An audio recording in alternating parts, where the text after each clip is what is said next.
Hi, Reddit. First time poster here. What I'm about to share is something I've kept to myself for over a year. I didn't speak up when it happened because, frankly, I felt foolish and taken advantage of. But after reading some recent posts that struck a nerve, I think it's time to write this down. Maybe it'll help me finally move on. When I was 39, I'm 40 now. I was engaged to a woman named Andrea, who was 36 when we met. We spent 3 years together, 2 of which we lived under the same roof. Our wedding was planned for last fall. Andrea had a teenage daughter named Zoe, who was 13 when I came into the picture. Her biological father was mostly absent. According to Andrea, he'd been emotionally distant and unreliable in co-parenting. I never pushed her for full story. I figured if she was serious about moving forward, she should be allowed the space to do that. Andrea and I met at a charity gala that one of my co-workers practically dragged me to. She had a peaceful, down-to-earth energy, didn't drink, was easy to chat with. I was immediately drawn in. We had dinner a few nights later, and things progressed naturally from there. To give some context, I started a tech company in my late 20s. It grew steadily, and a couple years ago, I sold the majority of my shares. I'm not insanely wealthy, but I'm financially comfortable, debt-free, with a couple of investment properties, savings, and a modest lifestyle. My car is average, my home is fully paid off, and I don't flash my money. I only bring this up because it becomes relevant later. About a year into our relationship, Andrea moved in with me. A few months after that, Zoe joined us. I did my best to be involved without crossing any boundaries. When Zoe's laptop broke, I bought her a new one. I converted my home office into her bedroom. I helped her with school assignments, and I took her to her music lessons twice a week. I didn't try to fill the role of dad, but I treated her with kindness and respect. Everything felt good for a while. On Andrea's birthday, I proposed over a quiet dinner. Just the 3 of us. She cried and said yes. Zoe looked genuinely happy. For a few months, life felt like it was falling into place perfectly. Then came the prenup discussion. I brought it up gently and mentioned that my lawyer could draft something standard. I explained that it wasn't about not trusting her. It was simply about protecting the assets I'd worked hard for before we met.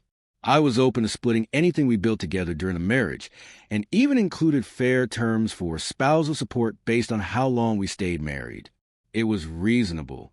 Andrea didn't see it that way. She got upset, accused me of planning for divorce before we'd even started. She called it disrespectful and insisted she wasn't some gold digger. Every time I tried to talk it through, she either shut down or cried. Eventually, I backed off, not wanting to cause more friction, but deep down, the unease lingered. Then came a moment that flipped everything. One evening, while Andrew was out with friends, Zoe approached me with a completely serious look and said, "I think I should be included in your will." I was stunned. At first, I thought I misheard her, but she went on to say something along the lines of, "You've basically been like a second dad, so it's only fair." She was 14 at the time. I tried to stay calm and told her that wills and estate matters were deeply personal and not something I was ready to discuss with her. She rolled her eyes and replied, "Mom said you'd probably be weird about it again." That's when my gut started screaming at me. After that conversation, I began to notice subtle but unsettling things.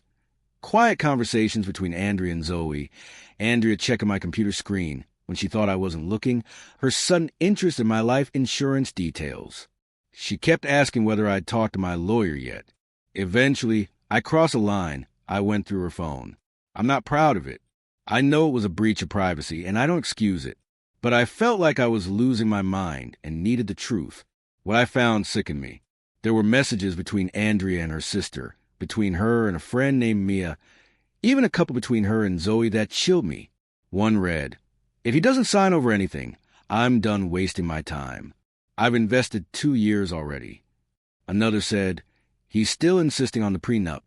I might just say I feel unsafe and need space. See if he panics." Zoe had texted about bringing up the will, and Andrew replied, "He got all tense. Might need to wait on that. Worst case, I get the gifts and whatever alimony I can swing." It wasn't just a betrayal. It was that the whole thing felt calculated, like a long con, and her daughter wasn't on it. I took screenshots and sent everything to my attorney. I didn't confront her immediately. I wanted to calm down and figure out the cleanest way to end it. That weekend, I asked Andrea to sit with me. I kept my composure, laid everything out, and said, "You don't love me. You love the lifestyle I can give you, and I deserve better." She didn't deny anything, didn't cry, just stared at me and said, "I can't believe you went through my phone." That was her only concern. She and Zoe were gone 2 days later. No goodbye, no apology, nothing, just silence. A few days after that, Andrea texted me asking if I'd reimburse her for the wedding dress deposit and some planner she claimed to have hired, but I had already paid every deposit myself through my own accounts. Then came the threat. She said she'd go online and accuse me of being emotionally abusive. I told her I had copies of every message and wouldn't hesitate to make them public if she tried anything. She backed off, never followed through on her threats. After she left, I changed the locks, updated my will, and more importantly, I changed how I see people. I still believe love is real, but now I believe just as strongly in boundaries. Because even the person who lies beside you every night might not be there for love, but for opportunity. It's been nearly a year since it all fell apart. I haven't gone on a single date. I've been focusing on picking up the pieces, on learning how to trust myself again. I truly love them both. I thought we were building something permanent, but I wasn't a partner. I was a strategy. The weeks after Andrea walked out were numbing. I moved through the days on autopilot, worked, ate whatever was quick, laid in bed scrolling on my phone until I passed out. I didn't talk to anyone about it for a while. I was embarrassed. I didn't want to admit that a grown man with a stable career and a solid head on his shoulders had been played, groomed, even worse still, I missed Zoe, even after everything, even knowing she had a part in her mother's plan. I still remember the girl who left me hand-drawn pictures, sticky notes on the fridge with things like, "Thanks for helping with math," or "Your eggs are better than Mom's." I couldn't help but wonder, was any of that genuine? Or had she just learned to mirror affection, because that's what her mom taught her? Then 2 things happened that changed everything. First, I got an email from Andrea's ex-husband, Mike. It hit my spam folder, and I almost deleted it. But the subject line caught my eye. "Sorry you got caught in it, too." He said he'd heard through mutual contacts that Andrea and I had split. He wasn't trying to dig. He just wanted to give me some clarity. Apparently, she had pulled a similar act with him, rushed into marriage, pushing to co-sign on a mortgage he couldn't manage, started eyeing his inheritance to launch a business. When he resisted, she grew distant, combative, and started turning Zoe against him. In the end, he walked away, but not without cost. He hadn't spoken to Zoe in almost 4 years. Every time he tried to reach out, Andrea made it impossible. Threats, drama, even weaponizing CPS to scare him off. He closed with, "I don't know you, but I know what it feels like to be used and thrown away by the same person. If you ever need someone to talk to, I'm here." That's when everything clicked. I wasn't the first, just the latest. She had been laying the groundwork from the start, using affection, quiet dependence, and patience like tools. And Zoe, whether knowingly or not, she was part of the playbook. I don't know if she understood what she was doing, or if she was just doing what she thought she had to do to earn love. Then the second surprise came, a letter, a real one, with a handwritten envelope and no return address. The handwriting was clearly teenage. It was from Zoe. She wrote that she wasn't sure I'd even read it, or if I'd already shut everything she said out of my mind. But she wanted to apologize. She admitted her mother told her to ask me about my will. May it sound normal, like something any family would do. Zoe said she didn't understand most of it, just that her mom would get intense and angry if she ever questioned the plan. When she told Andrea it didn't feel right, she got screamed at, told she'd ruin everything. She wrote that she missed how safe my house felt, that it was the first place she didn't have to walk on eggshells, that she actually enjoyed doing homework there. She ended the letter with, "You were kind when you didn't have to be.